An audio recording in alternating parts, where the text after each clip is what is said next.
bienvenue dans In Conversation With. Je suis très heureux d'accueillir ce matin professeur Marcel Tanner pour discuter de l'actualité de la santé globale. Professeur, bienvenue dans In Conversation With. Grand merci, c'est un plaisir d'être avec vous et je me réjouis de la conversation. Merci d'avoir pris le temps dans un agenda très chargé. Alors, cette année, la thématique générale de l'Assemblée mondiale de la santé est « Tous pour la santé » et « La santé pour tous ». Que vous inspire cette thématique? Oui, cette thématique, ça, pour moi, en fait, je dis, cette thématique montre que le passé est devant nous. En fait, on a parlé beaucoup de fois de cette situation qu'il faut vraiment penser de travailler vers la santé pour tous. Et c'était le concept aussi de Universal Health Coverage.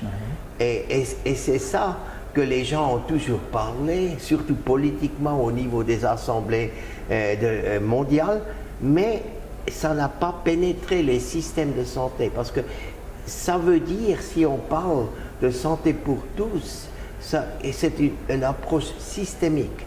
C'est pas seulement une approche de offrir des services, mais c'est aussi une approche vers l'équité, c'est une approche de vraiment identifier où sont les poches des gens les plus négligés et tout ça.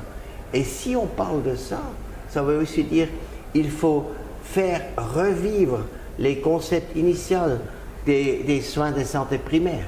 Et pas seulement de dire, voilà, maintenant nous avons fait des avances en technologie, en santé, mais à la fin, on doit arriver aux gens, on doit identifier ceux qui sont les plus négligés, ceux qui sont vraiment discriminés, mais d'autre part aussi, on doit détecter plus vite où il faut faire la prévention. Comme ça, c'est tous en fait une approche systémique qui vise d'aller à la périphérie, au niveau des ménages, au niveau des gens, et c'est ça que le concept des soins de santé primaire, et surtout des agents de santé, de n'importe quel nom, ils ont des différents pays, il faut insister sur ça. Et ça, ce motto, cette année, ça devrait vraiment provoquer que les gouvernements repensent leur système de soins de santé primaire. C'est ça que ça provoque chez moi. Merci beaucoup de partager vos vues avec beaucoup d'énergie, mais surtout avec beaucoup de profondeur. Je vois que la priorité, c'est vraiment pour vous de centrer ou recentrer l'homme ou la femme, j'entends l'être humain, dans les soins de santé, et vous mettez l'accent sur l'importance des travailleurs communautaires. Vous mettez aussi dans vos propos l'accent sur un engagement politique. Est-ce que c'est bien votre point? Ah, absolument. On ne peut pas cibler l'être humain si on n'a pas un engagement politique. Et parce que l'engagement politique qui est seulement vise à vraiment pousser une direction, une stratégie, est dans un système de santé. Et ce système de santé, c'est un système social. Ça ne va pas marcher. C'est pourquoi il faut cibler sur l'homme, il faut cibler sur en fait les priorités de ceux qui sont les plus négligés. Et pas seulement pour ceux qui sont en fait qui sont les plus proches des décideurs. Vous avez tout à fait raison, et dans le contexte africain, en effet, c'est une dimension qu'il faut véritablement prendre en compte. Mais cela m'amène peut-être à vous engager et à vous demander votre perspective sur, au fond, une vision holistique autour des déterminants de la santé. Parce que finalement, en tout cas dans le contexte africain, est-ce que la santé pour tous ne revient pas aussi à prendre en considération les déterminants? Ah, bien sûr. Santé pour tous, ce sont les déterminants. Parce qu'on ne peut pas vraiment adresser tous les risques ou tous les perspectives, mais on doit prioriser, et les prioriser sont les déterminants. Les déterminants ne sont pas seulement en fait disons des composantes qu'il faut regarder, mais ce sont des lignes directrices à poursuivre. Dans une stratégie, dans un pays, bien sûr, les stratégies sont différentes dans des pays parce que ça dépend en fait du contexte socio-écologique, aussi écologique, et socio-écologique les hommes, mais aussi sociopolitique. Et il faut mettre ces choses ensemble pour arriver à une stratégie. Et les déterminants de santé sont les lignes directrices dans cette poursuite.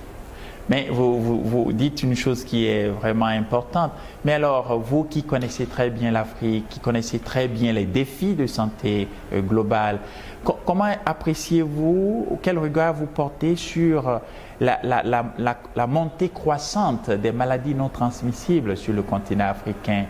Est-ce que cela vous préoccupe? Il y a beaucoup. Ça, c'est une chose qui nous a préoccupé depuis longtemps. En fait, quand on a vu aussi cette tendance d'urbanisation en Afrique, même il y a 30 ans, j'ai édité un livre qui s'appelait Urban Health for Developing Countries. Et c'est là que nous avons bien montré deux choses. En fait, les maladies non transmissibles, pas seulement dans le sens en fait des coronaires et le diabète et des choses comme ça, mais aussi la santé mentale. C'est la chose impossible, c'est aussi non transmissible. Et je pense que ça c'était un point qui était beaucoup négligé avec la transformation démographique et épidémiologique. Et les gens ça durait extrêmement longtemps. Si vous regardez au niveau global, jusque les gens ont vraiment adopté une approche systémique. Et jusque, par exemple, nous avons eu la Lancet Commission qui a écrit sur les NCDs et la déclaration sur les maladies non transmissibles. Et je pense, même qu'on a vu que surtout dans le milieu urbain, c'est pourquoi je cible urbain, vous avez les maladies transmissibles chez les plus pauvres, dans des situations difficiles de l'eau et sanitaire et tout ça. Mais vous avez en fait le développement d'une classe moyenne qui a vraiment tous les risques dans les mains. Ça veut dire comment ils mangent, comment ils se comportent, comment ils fument, comment en fait ils font du sport ou pas. Et on a vu que ça arrive. Et ça a duré extrêmement longtemps. Et c'est pourquoi, en fait, c'est une grande priorité pour santé pour tous. Mais ce qui est intéressant avec les maladies non transmissibles, c'est que là, les facteurs de risque, vous avez dans vos mains.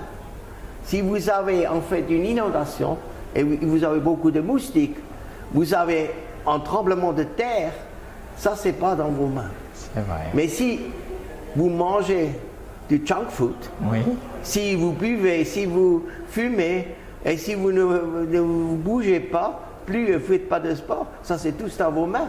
Ou au moins au niveau du ménage, de la famille, où on peut gérer ces choses. Comme ça, la stratégie en santé publique change, parce que les gens ont beaucoup dans leurs mains pour le changement et la lutte contre. Sauf, et ça c'est un point très important, c'est la santé mentale. Il ne faut pas attendre jusqu'à les gens sont suicidales, ont des dépressions et toutes ces choses, ou développent des grandes schizophrénies, mais c'est vraiment au début de sentir.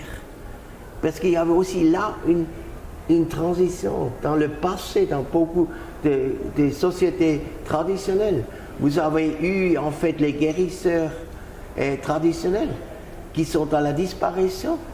Et comme ça, ils ne portent plus ce trésor et ces gens qui ont des problèmes psychologiques. Comme ça, les santé, en fait, les systèmes de santé, si c'est public et privé, le meilleur ensemble, il faut vraiment créer ce réseau qui porte aussi la santé mentale. Merci de mettre l'accent sur ce défi de la santé mentale qui n'est pas suffisamment intégré dans les politiques publiques de santé en Afrique. Jamais, et c'est une chose que vous ne pouvez pas, je m'excuse de vous interrompre, mais c'est là, santé mentale, c'est pas seulement guérir quelqu'un ou de donner des médicaments contre la schizophrénie. Mais c'est vraiment un truc important pour le bien-être d'une société. Et je pense, avec le bien-être d'une société, vous pouvez aussi en fait créer, j'utilise le mot anglais, vous devez le voir comme mental health, ça crée mental wealth. Et c'est ça, cette fortune mentale.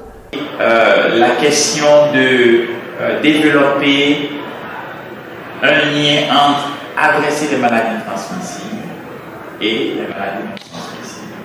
Parce qu'on constate que dans beaucoup de pays africains, il y a des politiques publiques un peu en silo. Oui, ça c'est pas ça. C'est rien à faire avec l'Afrique. Ça c'est chez nous, c'est la même chose. Et c'est toujours, il faut lutter. Et vous avez beaucoup plus de chances de lutter avec le concept de la santé communautaire. Parce qu'à la santé communautaire, à la périphérie, il n'y a pas de silos. Les silos sont créés au niveau des ministères et des académiques, des universités. Et je pense que les gens qui sont des gens, vous avez assisté aussi à cet événement sur les agents de santé publique, en fait, pendant cette assemblée. Et c'est là que vous voyez, les gens qui travaillent avec les gens, ils n'ont pas dans la tête cette dichotomie entre transmissible et non transmissible. Ils voient des gens qui ont des besoins. Absolument. Et c'est si on commence à développer ça dans le système des soins de santé primaire, on peut éviter. Mais si c'est en fait des hauts niveaux qui créent, moi je suis spécialiste en santé et en maladie transmissible, moi je suis spécialiste en NCD. Ça crée des dichotomies, ça crée des choses qui ne sont pas saines pour le système de santé et pour l'approche de santé propose. Alors j'aime beaucoup votre point parce que vous nous dites qu'au fond, nous devrions nous inspirer davantage des systèmes de santé communautaire et les monter en généralité dans la manière de définir les politiques publiques. On ne va pas être dominé par les spécialités des chercheurs, par exemple. Et surtout au niveau des ministères, vous avez aussi en fait des gens qui ont fait leur PhD dans une spécialité. Mais ça c'est bien, ils ont contribué. Mais à la fin, quand ils sont vraiment responsables pour la santé des gens, il faut s'inspirer des patients. Les besoins des patients, c'est la priorité. Les besoins des populations, c'est la priorité. Et pas les spécialités des académies.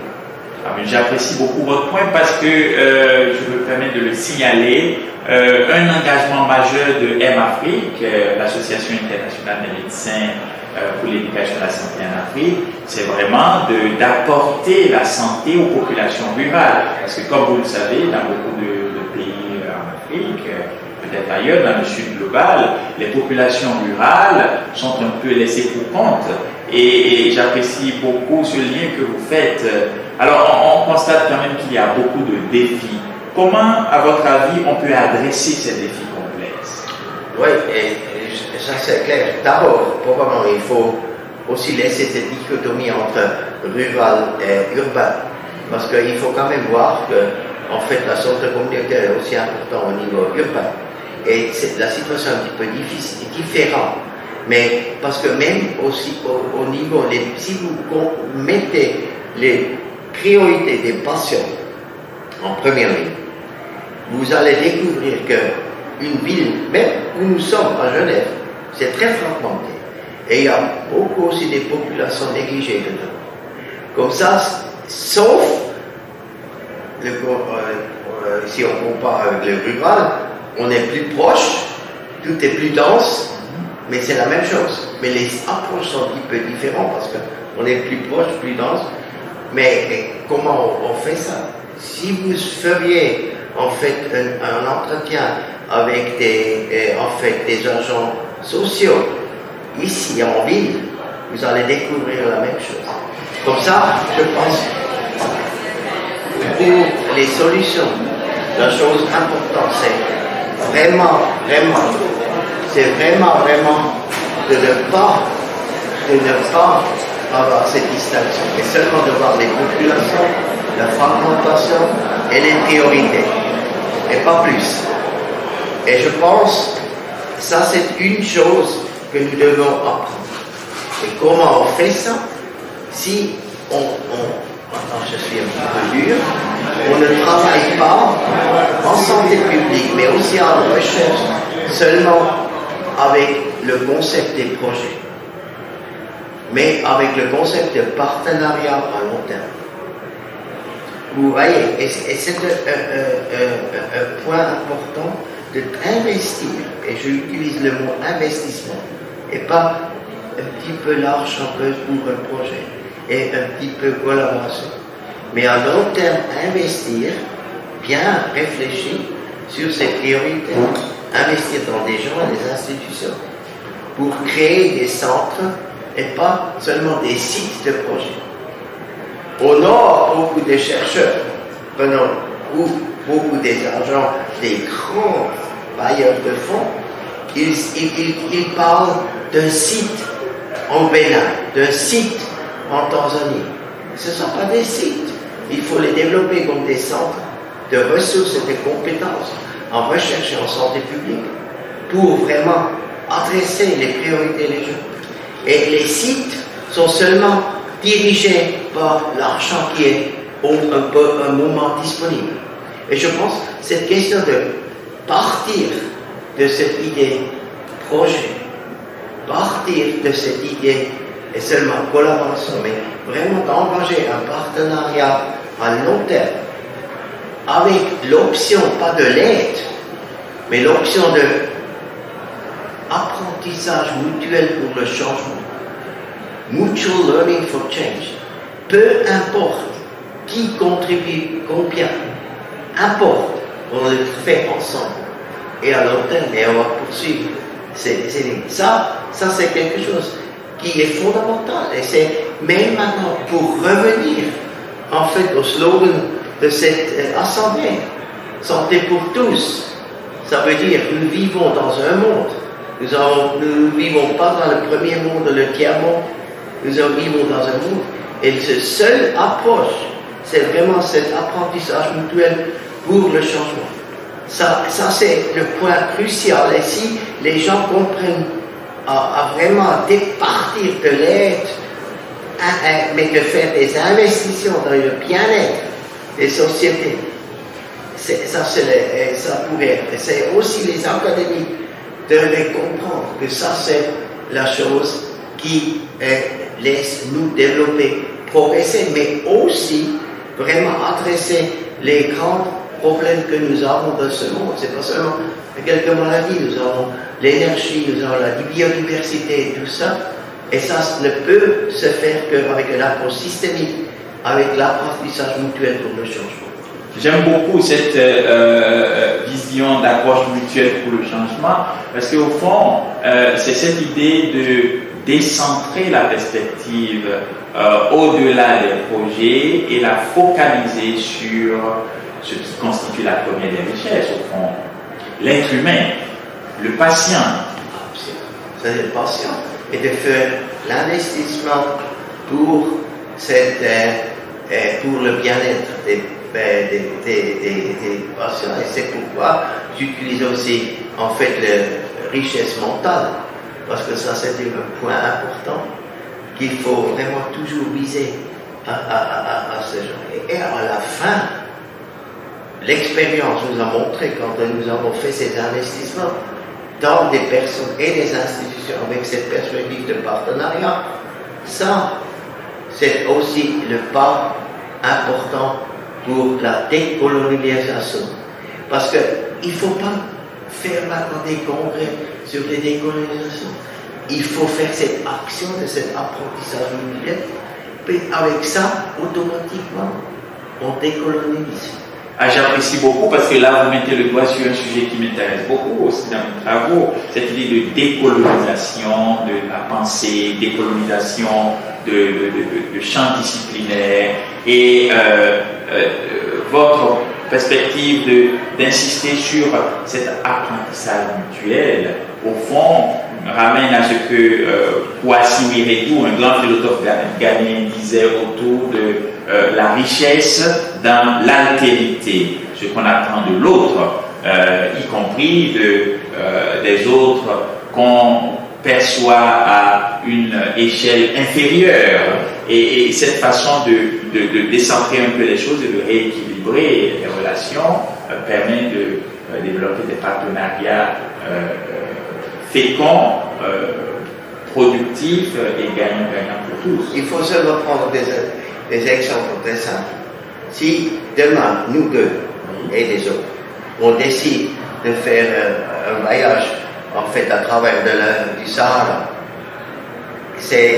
on ne demande pas qui donne quoi, mais on seulement dit qu'est-ce que je peux offrir pour que ce voyage se fasse. On ne fait pas de tu ne donnes pas assez.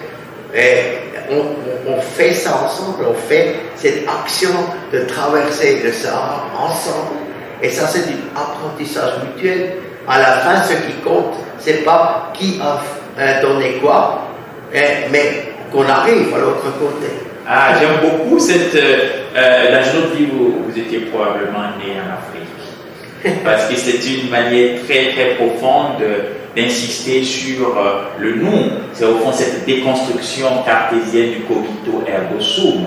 Je pense, donc je suis, mais vous savez que dans beaucoup de sociétés africaines, la matrice, c'est je pense parce que nous sommes. Et le nous, cette idée de, j'aime beaucoup votre manière d'approcher cela, le nous ensemble fait ce voyage dans le Sahara, c'est en effet ce que chacun apporte, ce que chacun offre dans le projet commun, avec l'idée d'arriver ensemble à destination. Et donc c'est comme ça que vous concevez l'avenir de la santé globale. Oui, absolument. Je pense aussi que c'est l'avenir. On ne devrait plus insister, plus trop de déclarations internationales, mais beaucoup de travail pratique. Il ne faut pas faire des grandes choses. Il faut seulement faire les choses normales avec l'appréciation du valeur de ces choses. Et c'est ça. Et si on fait ça, c'est seulement, maintenant c'est un petit peu philosophique, mais à la fin, je peux vous montrer aussi que ces partenariats, cet apprentissage mutuel, et pas de parler de l'aide, va aussi générer des financements autres que ici il y a des bailleurs de fonds et là il y a des exécuteurs. C'est là que, en fait, même les communautés, mais surtout aussi le fameux financement domestique va arriver avec cette approche. Il ne va jamais arriver si on maintient l'aide, si on maintient les bailleurs de fonds.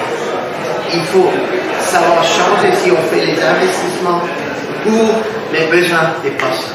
Pour les besoins des patients. Et ça, c'est un mot important dans votre réflexion que j'apprécie beaucoup ce matin. Un dernier mot, on discute depuis plusieurs mois, années, la signature d'un accord sur les pandémies. Il y a beaucoup de chantiers en cours ici dans la Genève internationale qui est le cœur de la santé globale. Qu'est-ce que tout cela vous inspire, vous qui avez le privilège de connaître depuis plus de 4 décennies le terrain africain en matière de santé, qui avait été aux côtés justement de ce que vous considérez comme la première pierre angulaire, c'est-à-dire les hommes et les femmes, les populations, les individus. Comment est-ce que vous regardez tout cela de manière... C'est facile à dire.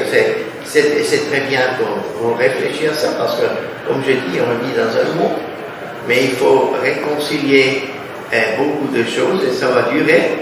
C'était pas possible maintenant, juste arriver pour cette assemblée, mais le point, c'est pas seulement, il n'y a pas le partage, par exemple, du secteur privé des médicaments. Il y a aussi, et ce qui est beaucoup plus important, dans beaucoup de pays, ce que nous avons vu pendant la pandémie du corona, en fait, c'est le nationalisme qui joue et après ils disent ah, on ne veut pas en fait ce truc global, mais parce que nous on décide, notre nation. Et c'est surtout la droite qui est beaucoup, la droite extrême qui est beaucoup sur ça. Et nous devons surmonter ça. Et c'est pas maintenant de cibler sur le secteur privé. Le secteur privé, comme nous avons montré dans beaucoup de choses, par exemple, j'étais responsable pour TNDI et nous avons créé ça, le Docs for Neglected Diseases, pendant plus que 10 ans. C'est possible d'arriver à des arrangements avec le secteur privé. C'est ce qui est le plus difficile, c'est cette pensée irrationnelle des nationalistes purs ou des qui pensent qu'ils veulent seuls décider. C'est seule la notion. Mais nous vivons dans un monde, je maintiens, et ça demande aussi pour en fait les effets pandémie, le contrat pandémique, il faut travailler ensemble. Nous vivons dans un monde. Il faut travailler ensemble, il faut appréhender notre contrat social à l'échelle globale parce que nous vivons dans un seul monde, sur une seule planète Terre et donc nous devons faire preuve de solidarité pour le bien-être de chacun, qu'il soit à Dar es Salaam, qu'il soit à Lomé, qu'il soit à Cotonou. Merci beaucoup, professeur Tanel, cher Marcel, d'être avec nous et d'avoir partagé depuis Genève ces réflexions très pertinentes et profondes. Voulez-vous dire un mot pour SOS Docteur TV, qui est la première chaîne de télévision africaine spécialisée santé? Oui, ce que je peux dire, un grand merci qu'on peut s'exprimer, d'être ensemble, discuter, de nous être ensemble et de discuter. Je félicite cette chaîne de vraiment faire pas seulement le voyage pour venir ici, mais vraiment de disséminer les choses. Et il faut vraiment disséminer ces points d'une façon apolitique, mais seulement basée sur l'évidence, les constats que nous faisons dans notre monde, et avec l'enthousiasme et l'engagement pour vraiment résoudre ces grands problèmes que nous avons. Surtout maintenant, 2024, dans cette situation terrible, c'est pas seulement Gaza, c'est pas seulement Ukraine, mais beaucoup de gens oublient ce qui se passe au Soudan, etc., etc.